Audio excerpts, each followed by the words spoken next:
can look at the recording. Though I don't have any specific thing in mind to talk about today, except to remind you of the deadlines. So I think we're recording. Good morning again, everybody. So I hope you guys had a good weekend. Lalo na kasi hopefully bawas na yung mga isipin nyo for the rest of the semester. But you still owe me 2 homeworks, 1 problem set, and a final project.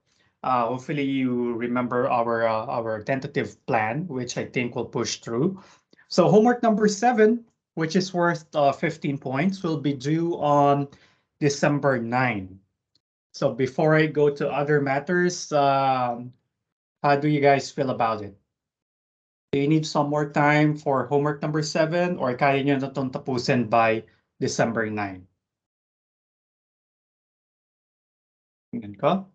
Sabi ni Prince, kaya na? Yun ba ibig sabihin ng Prince? Or may reklamo ba yan about that?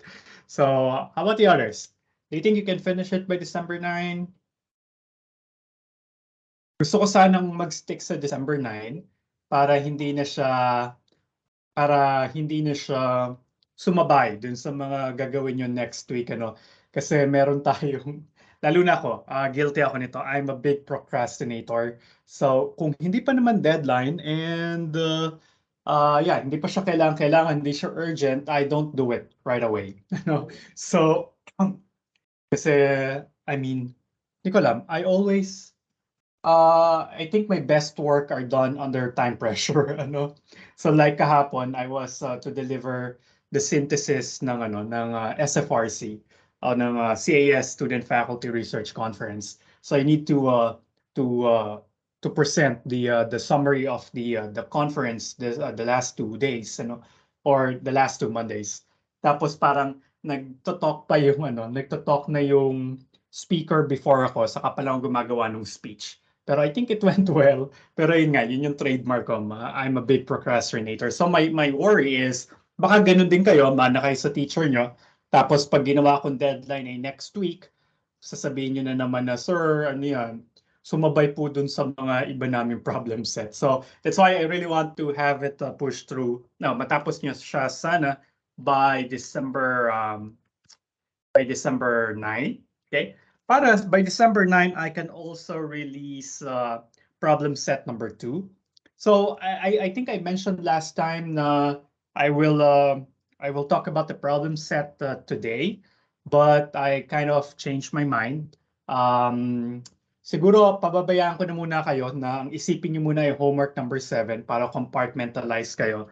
And then we'll talk about problem set number 2 when we meet on next week, the 13th, because I think Thursday is a holiday in celebration or in observance of the Immaculate Conception.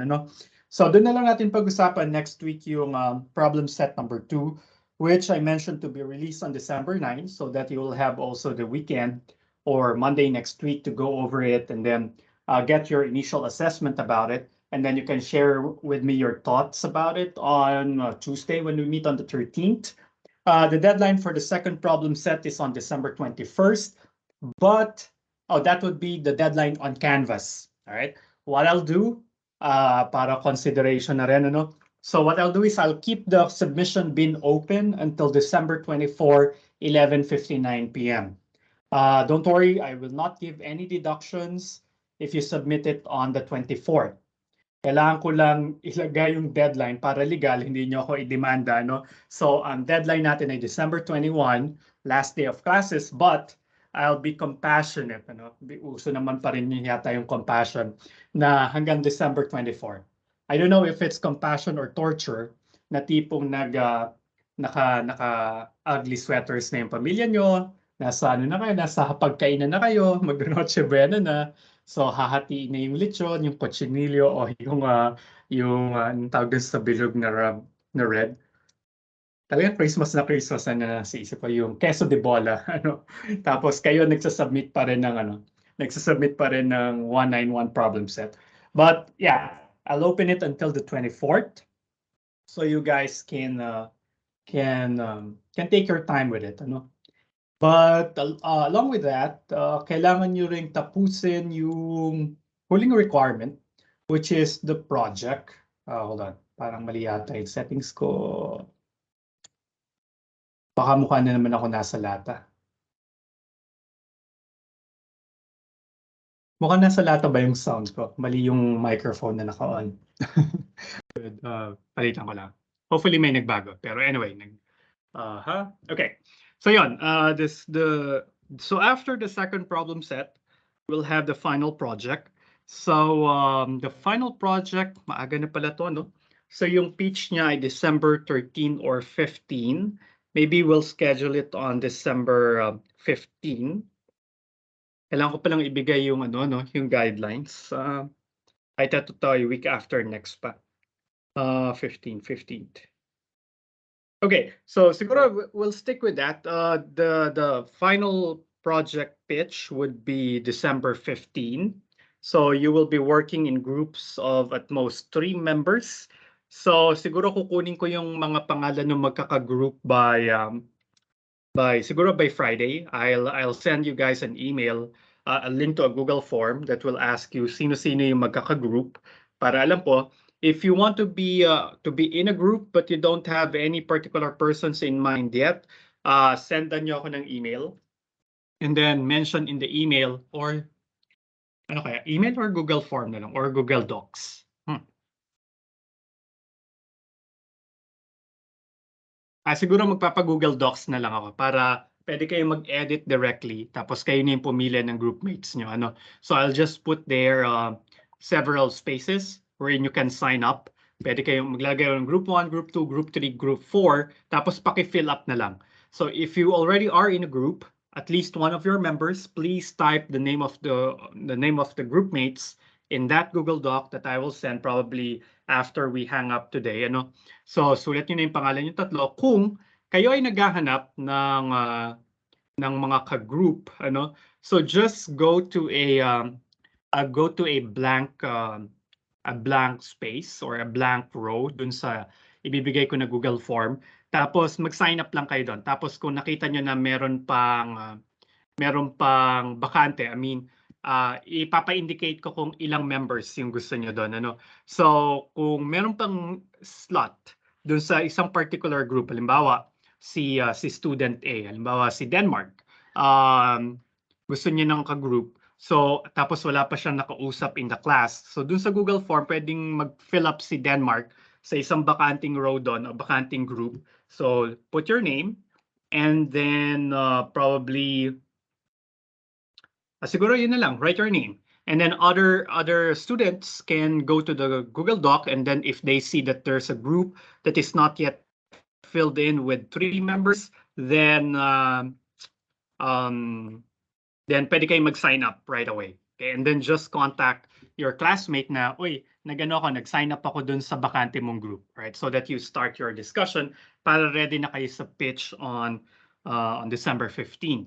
The pitch will be just a 1 to 3 minute oral talk. You don't need to create a presentation. You don't need to have a slideshow. Pero if you want, you can, but not required. So you can just do it like this. Halimbawa, sir, for our project, we plan to study an inverse problem involving, say, the wave equation. So the wave equation is a second order partial differential equation that looks like this. So baka doon pala kailangan nyo ng isang maikling slide ano, para lang ipakita sa akin yung equation para hindi nyo babasahin. And then you can say that we plan to discretize it in the same way that we discretize the heat equation following the finite difference method or yung Taylor's theorem or using Taylor's theorem.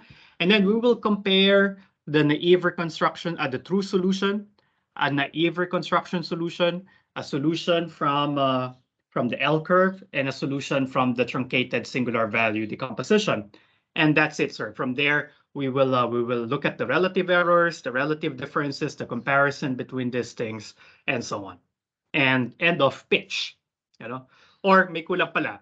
Pwede nyo sabihin na we decided to work with the wave equation because this has interesting applications in the control of acoustic waves or how sound waves propagate through space. So, and then that's it. Yun po yung aming motivation. So your pitch could be done like that. Naka 1 minute ba ako? If I was able to do it in 1 minute, then that's your pitch, ano? And then I'll just comment a little bit. Kung ganun naman ka straightforward, I don't think I can comment anything on that. So I'll just say, good work, guys. That's a good plan. Proceed with the project. Okay. And then so that's December 13th. That's December 15th. You can consult with me on the 13th about this. Tas para makita rin natin yung scheduling. Your group can split the time for the presentation among yourselves, or you can assign somebody. Mag-alay kayo ng isa yung kamiyembro para siya yung magpe-present ng pitch. And yeah, and then I'll give you probably 25% of, and siguro mga 20% of your final project grade based on the pitch. All right, para seryosohin nyo yung pitch. Again, no slides presentation. Please just make the pitch as formal as possible. So usual academic English pwede nyo gamitin. Pero since nasa informal naman tayo, a couple of Tagalog words or Taglish could be acceptable, pero try to be as formal as possible. Training na rin para sa elevator pitches, ano? And then the final output will be due on January 11, which would be in a form of a mini research paper, complete with with a title, an abstract, some keywords, and then an introduction, methodology, results and discussion, and then conclusion. So those are the parts that I will be particularly interested in. No page requirements, no particular format. So you choose your format, look at some scientific papers, or kung may template na kayo from Math 195, you can use it. Do it in LaTeX or do it in Word. I don't care. So bahala na kayo kung saan kayo mas komportable. Wag lang handwritten, ano, paki-typeset para ano siya, para maganda sa portfolio natin, ano. So probably later I'll use your outputs as an evidence for the night's class that we had, ano. So yon, January 11 yung deadline. And but you can submit early, because the sooner you submit it, the sooner I can give you your final grade. Probably I'll need 1 or 2 days to look at your research output. Then once I graded everything, so malamang naman over the break, I'll be able to finish everything that you submitted. So pagpasok natin ng January 3, ang inaantay na lang talaga natin ay yung final project. If that happens, then once you submit your final project, give me at most 1 or 2 days to grade the final project, and then you can go back to Canvas, check your final grade. Yun yung isusulat ko sa grade sheet mid-January. Okay? And I think that's it. Any questions, guys?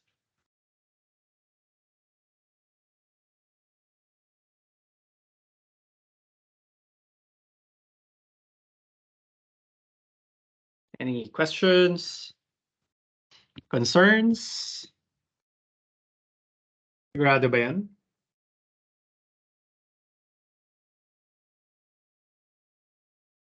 Okay. Now, if there are no questions about that, but of course, if something pop up your mind one of these days, you can just send me an email or a chat if you have questions about this. One thing that I want to talk about a little bit now is I was thinking about the sample code that we wrote last time that that performs an exhaustive TSVD. Daryl, and sabi ni Daryl, homework number 7, hindi na po ba siya extendable? Ito kaya yung tinatanong ko kanina, Daryl. Sabi nung classmates mo, okay na daw, kakayanin daw nila. Uy, may nagtanggal ng like. Sino yung nagtanggal ng like? Okay, so kung hindi nyo matatapos, then okay, no problem, Daryl. Sige, hindi ko na babaguhin yung deadline. I'll just extend the closing of the submission bin. Okay, so probably, sige, I'll give you until December what? Will December 12, 11:59 p.m. be enough so that you'll have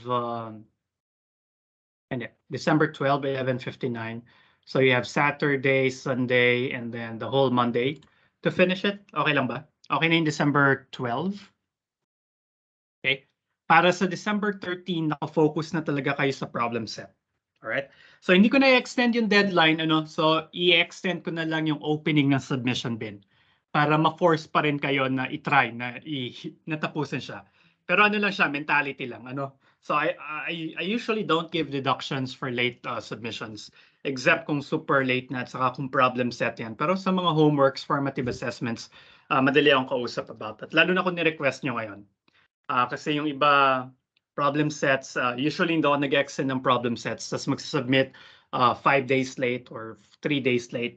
For that, I usually deduct 5 or 10% per day of late submission. So medyo malaki naman ako magbawas. Pag nagbawas ako, malaki. Pero bihira ako magbawas. Alright, so that's it. Okay, that's fine. Sana maalala ko na extension mamaya. I'll do it after we end the call. Oh, by the way, before I go to the technical thing that I want to talk about, another housekeeping matter is that I already opened homework 8.1. Kasi sabi ko mayroon pa tayong isang homework, no? Pero ito yung evaluation. So, homework 8.1 is already up. And ito, hindi extendable yung deadline ng homework 8.1. It is due December 9, 11:59 p.m. Because if you will see in Canvas, homework 8.1 just asks you if you already answered the student evaluation of teachers in SAIS. So I really want to get as much feedback as possible. So don't worry, your responses to that, so yung student evaluation of teachers or SET, S-E-T, can be found in SAIS. And the thing about it is completely anonymous. So I cannot really pinpoint who said what in the evaluation. After all, what we get at the end of the semester is just a report card. So makikita lang namin ano yung score namin, yung average score namin per class. Tapos yun yung i-average, yun yung makikita ko na points. Makikita ko yun probably 1 year from now or 1 semester from now. So there's really no chance that I can trace who wrote what, or if I can, or if it happened that I cannot get back at you because yun nga, malamang nakagraduate na kayo noon or hindi ko na kayo estudyante, so wala na akong hawak sa inyo. So you can be as candid as possible. Please be honest as possible in answering that evaluation, but please do so before December 9, because based on the memo that I got over the weekend, the evaluation portal will close on December 9. So that's going to be the deadline. And that's true for all of your classes. So dami nyo na rin yung ibang klase nyo, lalo na kayong mga iba nyo pang klase under me, kasi most probably I'll also incorporate the evaluation as some bonus quiz or what in the other classes, just as what we're doing. Bonus in the sense na perfect kayo basta nagsagot kayo, pero kasama siya sa denominator. So that's it. So I assume we'll finish early today. Siguro by 10:30 we'll be done, or 10:45. So why not spend the rest of the time we have for the class to go to SAIS, log in, and then answer the student evaluation. After you have done that, go back to Canvas, answer quiz 8.1 or lab homework 8.1. Just click yes there pagkatapos nyo, and then you're done. Antayin nyo na lang yung homework 8.2, which is the internal assessment for our class. That's a more comprehensive questionnaire. So kaya ibibigay ko siya siguro next week na lang. I-edit ko pa ng konti yung questionnaire. But that would be worth 2 points, homework 8.2. So pakisagutan din siya. Alright? And don't worry, that one I anonymize ba siya? I think it's anonymized too. So i-off ko na lang yung pagko-collect ng email ad. Pero you'll need to log in using your UP email. Pero hindi papakita sa akin ni Google yung inyong email addresses. Okay? So yeah, so that's it. Those are the housekeeping matters I have for today. Now, just quickly, let me just share my screen. Let's talk about the MATLAB code that we wrote last time on the fly. Because if you remember last time, I hope you guys can see my screen. Kita ba? Hindi ko pala alam. Nakita nyo ba guys? Sorry. Pwede ko itong gawin dito sa screen. Bakit hindi kayo nagre-react? Or hindi ko lang nakikita? Sir, browser po yung kita, sir. Browser. Okay, good. Sorry. Kita niyo yung emails namin. Pero anyway, objectives, where's MATLAB? Okay. All right, there you go. This is the code that we wrote last time because sabi nga natin, there's usually, there's no sort of, how do we say this? There's no exact way or closed form formula to know how many singular values to keep in the TSVD, all right? So halimbawa meron kang 64 na singular values, katulad dun sa case natin kasi 64 by 64 yung matrix. So parang wala tayong paraan para a priori malaman natin kung ilang singular values dapat yung ikikip. Kaya ang ginawa natin last time, or at least hindi madaling mahanap, I'm sure there are research articles, recent ones, that will give you a formula how many singular values to use. Pero dahil introductory course lang naman to, so wala tayong madaling paraan na mahanap yung ilang singular values yung ikikip o ano yung value ni R sub alpha. So ang ginawa natin last time, we did a brute force approach or an exhaustive search. So ang pinagawa natin dito sa code na nilagay ko ay yung R sub alpha, or this is not the one. I think it's TSVD2. Okay, so yeah, this is the one that that I was talking about. So ang ginawa natin ay pinagawa natin kay MATLAB, pinatingnan natin sa kanya ano yung resulta kapag tinry ko lahat ng posibleng posibleng R sub alpha. Meron 64 singular values. So I asked MATLAB, find or run TSVD reconstruct for all of those 64 singular values, or 64 possible number of singular values to be kept. So irarun niya to, isang singular value yung tinira niya. Second, dalawang singular values yung tinira niya. And so on, hanggang makaabot siya ng 64, sinave niya yung relative error, tapos tinignan natin yung graph ng relative error, tinignan natin sino yung may pinakamaliit na relative error, and that's the X sub R alpha that we chose. Alright?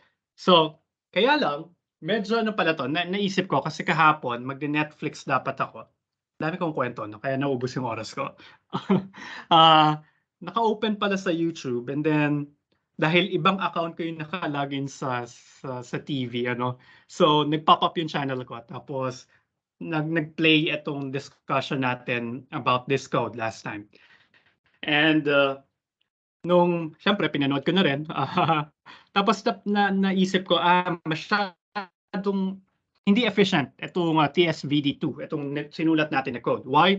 Because in each of the iterations, in my desire to keep the code as short as possible and to illustrate how to use an external program or an external function na sinulat natin ad hoc, na sinulat natin for this special purpose, yung TSVD reconstruct.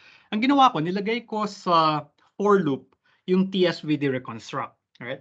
Pero ano nga ba yung ginagawa ng TSVD reconstruct? So kasi every iteration for every value of I from 1 to 64, MATLAB, or in particular line number 5, will call TSVD reconstruct.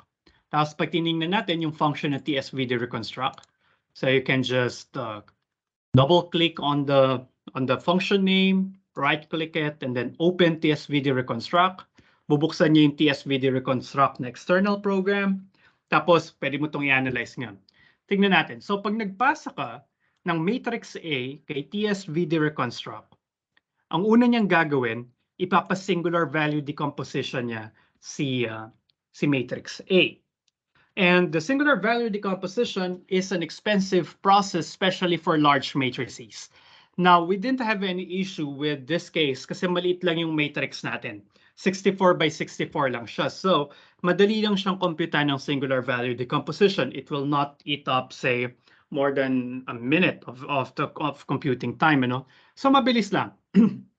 Tapos, ang gagawin niya dyan, so, titingnan niya yung mga singular values kasi yung mga singular values ng isang matrix, siya yung nakalagay dun sa matrix sigma, which I wrote here in MATLAB to be the matrix S.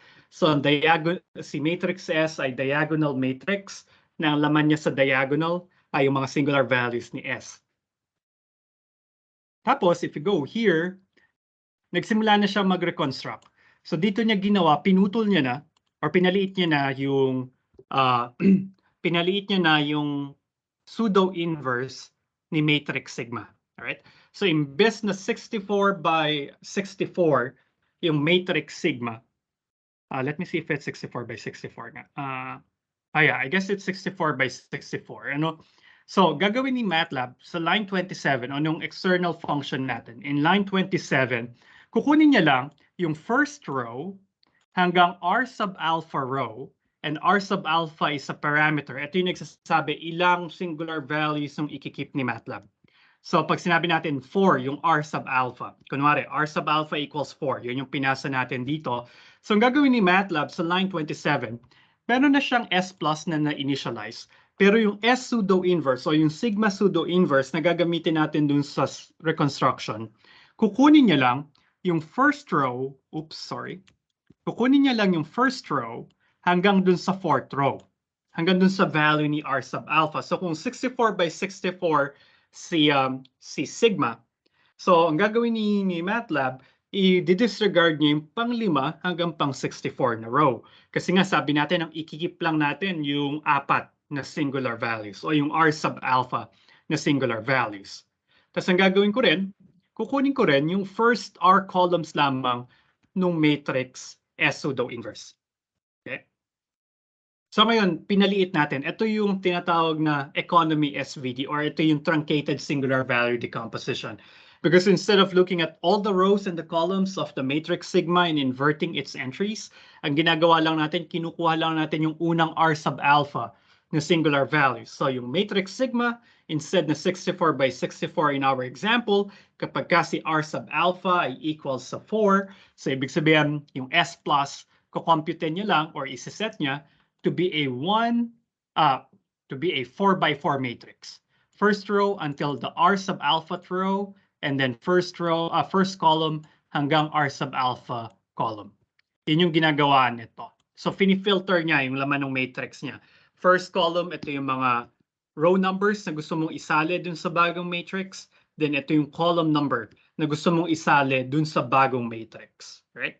And since this is sigma pseudo inverse, alam natin na dahil non-zero yung mga singular values na nandun sa diagonal, so para ma-invert or makuha ang pseudo-inverse ng isang diagonal matrix, kukunin lamang natin yung reciprocal ng bawat singular value or bawat isang diagonal entry.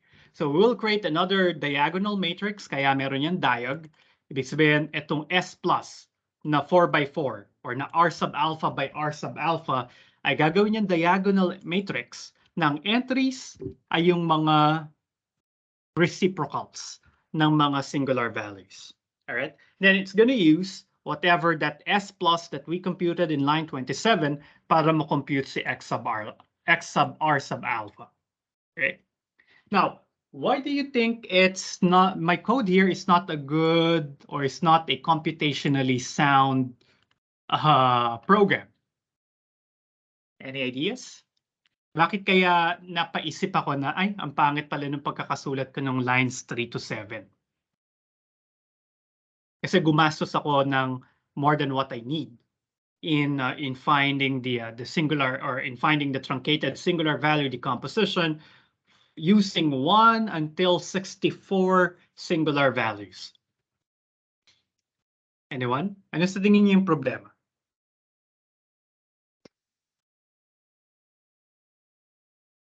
Kasi syempre, hindi pa natin to inisip last time. Kasi nga, hindi naman tayo inabot ng araw o oras para i-run itong script na to, ano?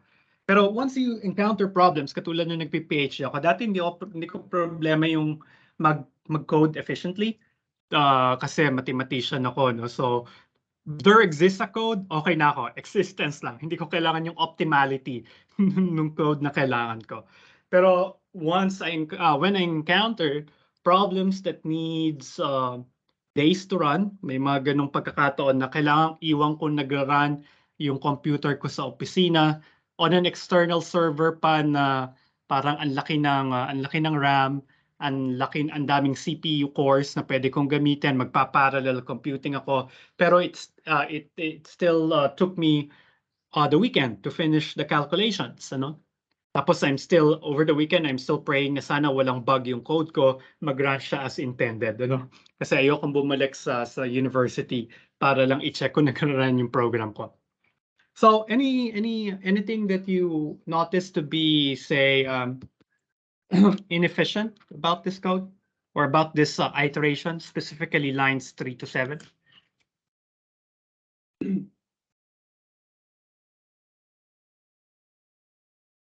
Sabagay, ang palusot ko kung bakit ko ito ginawa last time, kasi gusto kong ipakita sa inyo kung paano tumatawag ng isang external function. Ano? So ano yung kagandahan ng external functions?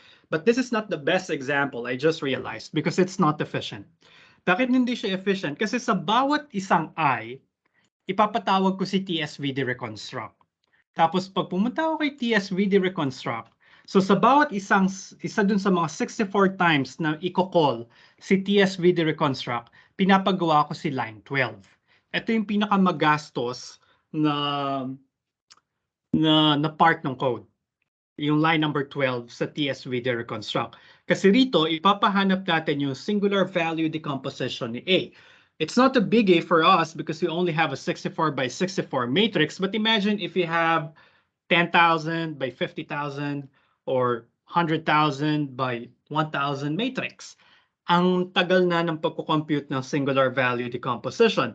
But kung makikita nyo rito, sa itong ginagawa ng line, yung pagko-call ng line 5, you're passing the same matrix A to TSVD reconstruct over and over again, 64 times. So, ibig sabihin, 64 times itong ginagawa ni MATLAB, where in fact, kailangan niya lang naman itong gawin once. Kasi pare-pares lang naman yung singular value, tapos pinifilter lang natin yung iba't ibang S sub alpha. Alright? So, do you see the point kung bakit naisip ko na ito pala ay hindi efficient?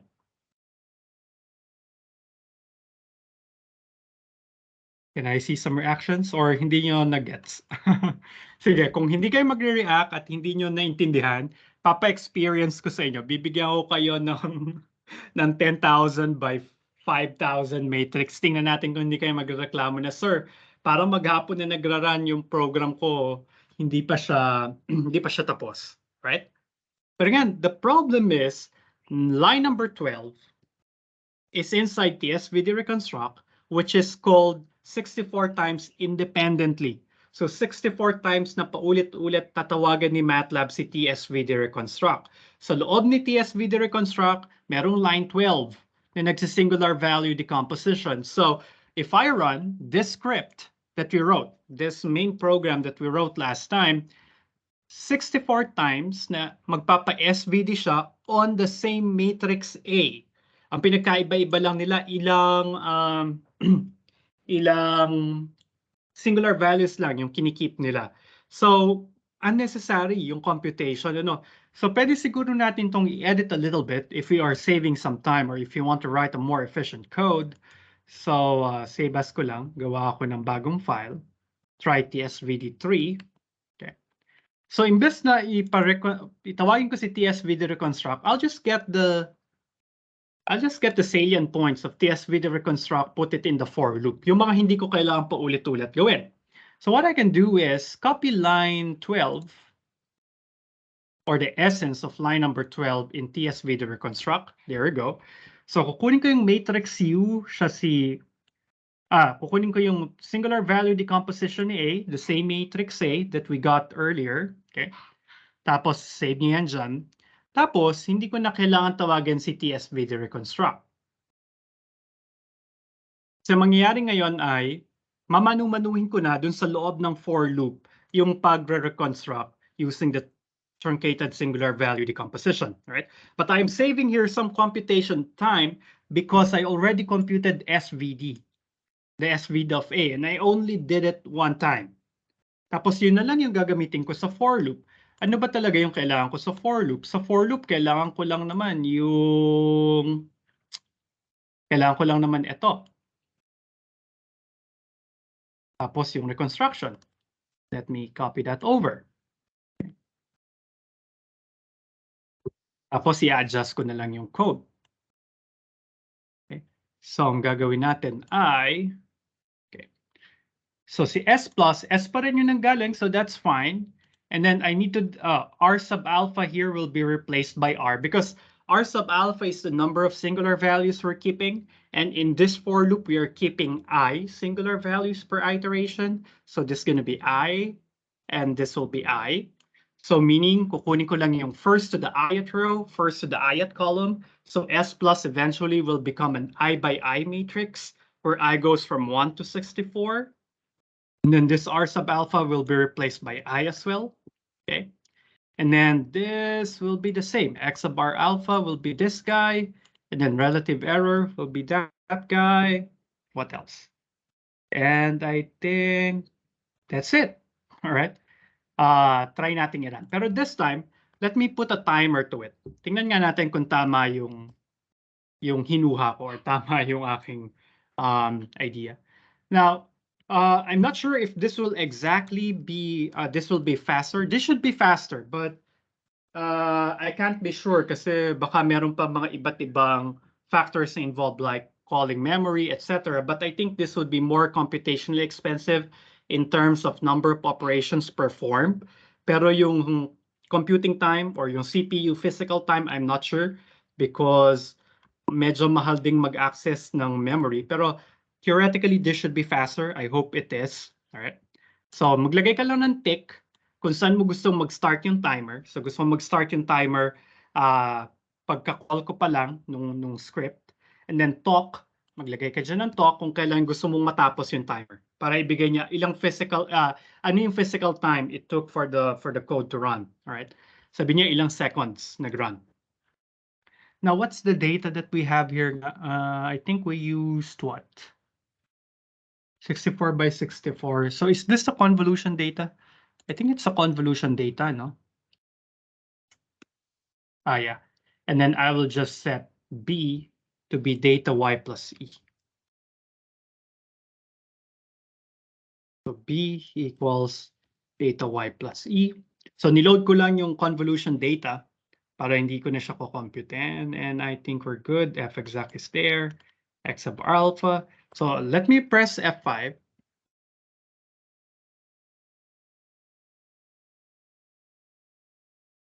Okay. Yeah. Hindi ko pala nagrereklamo si MATLAB kasi wala si SVALs. Hindi ko na copy-paste yung SVALs. All right, so let me just copy SVALs. Put that here. And then let's run this again. What XR alpha? May sub kasi to. So live debugging tayo. All right. So kasi nagrereklamo siya, wala daw variable na may pangalang XR alpha. Kasi nga, ang tawag ko sa solution kanina, X sub R alpha. So let me just change that to XR alpha. Okay. And I think the rest should be good. Sana tama na to. Take ano na, take 2, take 3. That's it. Okay, there we go. Pagpa-plot siya, medyo madaya, ang tagal ng pagpa-plot. So it took 2.39 seconds. So ito yung output ng talk. 2.39 seconds for this code to run. So 2.38. So tandaan nyo, 2.39 seconds. Let me clear the memory. And then let me load the same data file. But I'll run try TSVD2. Ito yung code natin last time that calls TSVD reconstruct 64 times. Let's see if it can beat the 2.39 seconds nung mas efficient nating code computation-wise or operation-wise. Let's see this. Let me press F5. Parang mas mabilis ang daya. Walang talk, sorry. Kailangan ko ng tick. That's a talk.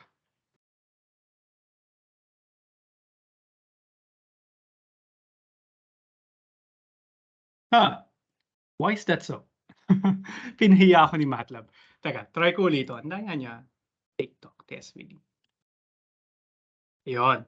Kasi kasama dun sa timing yung pag-sketch ng plot. Kanina, nagra-run pa lang yung aking graphics something ni MATLAB. Kaya ang bagal nung pag-sketch ng graph, ano. Ulitin natin para fair. So nag-init na yung machine ko, parang diesel pala tong computer ko, no? Itong MATLAB sa computer ko. Let me close all para pantay yung laban. CLC, clear the memory, and then load the data. Okay. Tapos run, unahin natin yung TSVD2. Ito yung code natin last week. Okay. It's done within 0.31 seconds. So note that, 0.31 seconds. Then let me clear the window. Let me clear the workspace. Let me close all figures para clear yung memory niya. And then let me load the same data. And then let me run TSVD3, our new and improved, supposedly, the new and improved formula. Okay, it's 0.17. So 0.31 versus 0.17 seconds. So we save around half of the running time, right? I don't know kung anong order ng pagbabago nung oras, pero here we are saving in computation time. For sure, we are saving on memory, on the random access memory. But the running time, medyo maraming factors kasing involved. Katulad kanina, gaano kabilis na call at certain moments. May mga times na naglalag sa PC or hindi siya ganon ka-responsive, especially if there are figures involved. Pero yeah, medyo malaki siya, 0.17 seconds versus 0.31 seconds. So mas efficient. So start thinking about that whenever you're dealing with large problems, because we want to have efficient codes. Hindi lang existence ng isang code ang gusto natin. Gusto natin ay maging efficient din siya sana, especially for large and voluminous problems. Ano? Okay, and I think that's all that I want to share today. Let me stop sharing and then see your profile pictures. Okay, so any questions or concerns? Meron pa ba mga pila dyan? Okay, so after we hang up, I'll create the ano na. You want me to share that code? Sige, pwede ko namang i-share. Ano pa ba hindi ko na-share? Yung try TSVD 2 and 3, no? So sige, upload ko sila parehas para ma-compare at mapaglaruan nyo rin. And then after we hang up, I'll make up the Google Doc sign up sheet for your grouping. Tapos i-email ko sa inyo yung link via Canvas announcement. So check your inboxes or the announcement page in Canvas to see the sign up sheet. Si Lian, may question. Do you want to ask it now, Lian, or you want to ask it privately? Pwede mo na siyang itanong ngayon if you want. Or mamaya na lang. Okay. On the output sa project pitch, medyo are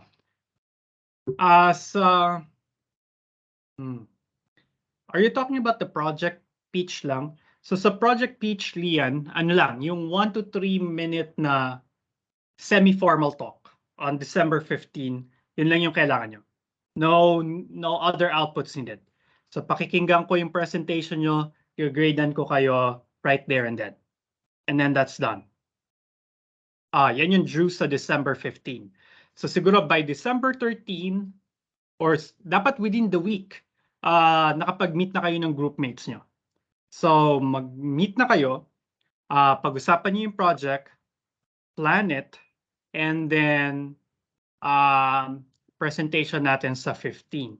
I was thinking for it to be live, pero mas comfortable ba sa inyo na recorded? Gusto ko sana extemporaneous or parang live. Pero what's the pleasure of the body? You want to do it live or recorded? Live na lang? Ayaw niya ng live? Para naman makita ko kayo ng live minsan eh. Kasi baka makagraduate kayo ng UPL, biniging estudyante ko kayo sa 2 or 3 klase, tapos never ko kayo nakita, no? Live na lang, please. Tapos dahil 1 or 3 minutes, 1 to 3 minutes lang naman.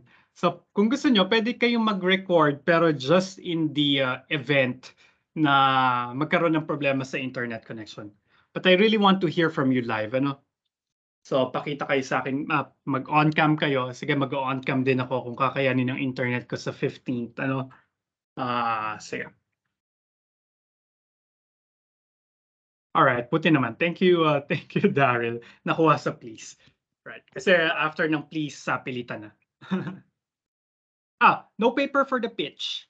Yung paper that I mentioned with title, the abstract, the keywords, the introduction, the methodology or mathematical framework, the results and discussion part, and the what? What's the other one? And the conclusions part. Yun yung due pa sa January 11, which is the final project. And then no final presentation. I know you have lots of things on your plate, so hindi na ako magpapa-final presentation, just a written output on January 11. Okay?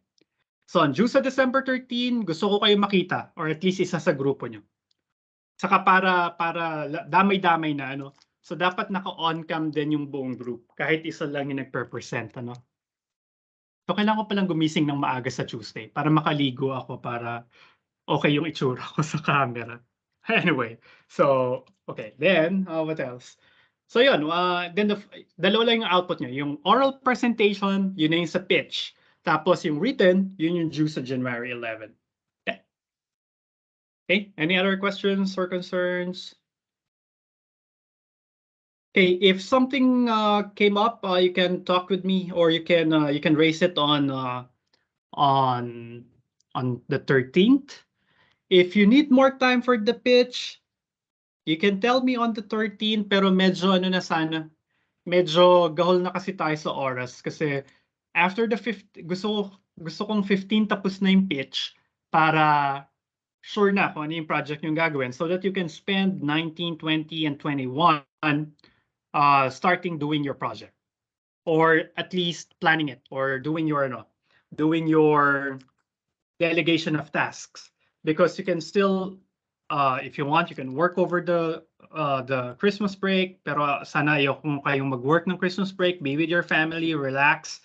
Pagbalik niyo ng finals week January, you have January 3, 4, 5, 6, 9, and 10 to work on the project along your groups, but I know posibleng marami kayong final assessments kaya sana gusto ko December 15 tapos na yung pitch para next week pa lang nakakapag-start na kayo. And then you have at least 8 days or at most 8 days on January to finish things up. Okay? All right, so I guess that's it. Meron pa bang pahabol na tanong? Sabi ko 30 minutes na yung klase natin ngayon. Ang dami kasing kwento. Anyway, so yeah. So if there are no other questions, so we'll leave the meeting, but pagbaba natin ng call, ang gustong gawin nyo ay punta kayo kay Canvas, sorry, not Canvas, punta kayo kay SAIS, sagutan yung SCT for Math 191 at least, tapos pag natapos nyo ng 191, balik kayo kay Canvas, sagutan nyo ng yung yes or no quiz, homework 8.1, tapos balik kayo kay SAIS para mag-eval nung iba nyo pa mga subjects this semester, ano? And then also right after we hang up, I'll create the Google Sheet for or the Google Doc para dun sa grouping. Right. So kahit may group na kayo, pakilista na ron para alam ko na rin kung sino yung magkaka-group para magawa ko yung yung order of presentations on the 13th. And if you're looking for group mates, then you can put your name on a blank group or join others that are not yet filled up. So that at most 3 naman tayo per group. Okay? Tapos bahala na kayo mag-contact, no? So check nyo regularly yung Google Doc. Halimbawa, nag-iisa ka pa lang dun sa group 9. Naghahanap ka ng groupmate. Tapos check mo siya regularly kasi baka may nag-sign up. So kailangan nyo mag-usap na magkaka-group. So ito pala, if ayaw mo ng ka-group, mag-fill up ka pa rin ng Google Sheet pero lagyan mo na ng XXX yung slot number 2 at saka slot number 3 dun sa grouping sheet. Alright? Tapos kapag gusto mo lamang sana sa group ay 2 members, so pakilagyan ng question mark. Ano? Para, hindi pala question mark. Hindi, palagyan na lang din ng XXX. So, kasi maglagawa ako ng bawat row ay merong 3 slots. So, kung ayaw mo nang may mag-fill in yung slot na natitira, lagyan mo na ng XXX para wala nang magsusulat doon. Clear ba? Gulo ko no? Pero I hope that's clear. Intuitive naman yan, makikita nyo. Alright? So with that, thank you guys for joining me today. And then let's see. Oh, you enjoy the holiday on Thursday. Pero alam ko magtatrabaho kayo no kasi masyado na kayong maraming requirements ngayon. But let's see each other again on Tuesday. All right? Bye guys.